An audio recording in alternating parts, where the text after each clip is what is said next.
Hello, YouVersion family. I'm Kristen Ivy from Orange in Atlanta, Georgia, where we're supporting leaders and parents to raise a generation with authentic faith.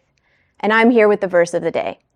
We're reading Ephesians 5:1, which reads, "Follow God's example, therefore, as dearly loved children." It's easy to know what God's example looks like because we have a record of the life and teachings of Jesus. But the real question is, how do we as believers follow God's example? This is what I really love about the second half of today's verse. We're able to follow God's example when we live as dearly loved children. Something that fascinates me about children and many young people is that they haven't hardened. They're open to the possibility that they can become stronger, smarter, and braver today than they were yesterday.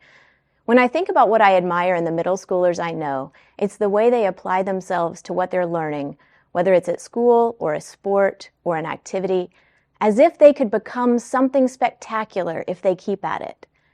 There's something about youthfulness that approaches each day as an opportunity, knowing it's okay to follow someone great or imitate the master of a craft or study someone knowledgeable when you're on your way to becoming. But if you're like me, it can be a struggle as we grow older to keep this kind of becoming attitude. It's easy to grow hardened. Somehow we convince ourselves that once we're grown, we just are. But what if we remained like children? And more than that, what if we remain like children who knew without a doubt that we are deeply loved?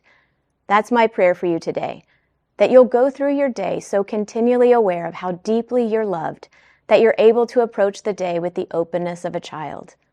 Take a minute today to pause. Fill your mind with this truth, that God knows you and God loves you. And let that love be enough to motivate you to continue a life of imitating Jesus in the way that you love others.